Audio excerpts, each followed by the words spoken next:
Alright mga sir, kumusta kayong lahat? So nagbabalik na naman tayo mga sir para sa panibagong unboxing para sa binubuo nating mountain bike. So meron akong nabiling rim. Malapit na siguro talaga mabuo yung bike. So, ang pangalan ng rim na to is Wainman Mountain Bike Rim. So ang size nito mga sir is 27.5. Magaan yung rim. Tapos parang tubeless ready na to. So naka-bubble wrap lang, tapos naka-karton.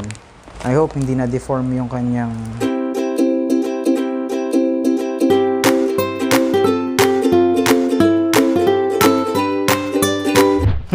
ito na mga sir. Ayan. Ang ating rim. Wainman. See? That is Wainman. Tapos 32 holes siya. No? Siyempre, dapat pares. Whoops! Oh. Whoops! Pwede rin siyang ganito. No? Pwede din. Alright, so pansinin natin yung design. Ito lang yung design niya.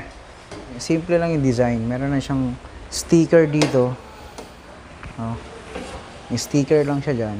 At trip ko yung sticker niya kasi gray and white. Anong basa dito? U32TL. Kasi 32 holes. So, kung trip nyo yung gantong rim set o rim, lagay ko sa description yung link ng store kung saan kong binili para if ever na gusto nyo umorder ng ganito. Check nyo lang yung description kasi doon ko ilalagay yung link. So, update ko na lang kayo kapag pinalagay ko na rito yung mga spokes, pati yung drivetrain set. Again, this is Sir God. Ingat po tayong lahat. Keep safe, ride safe, and God bless us all.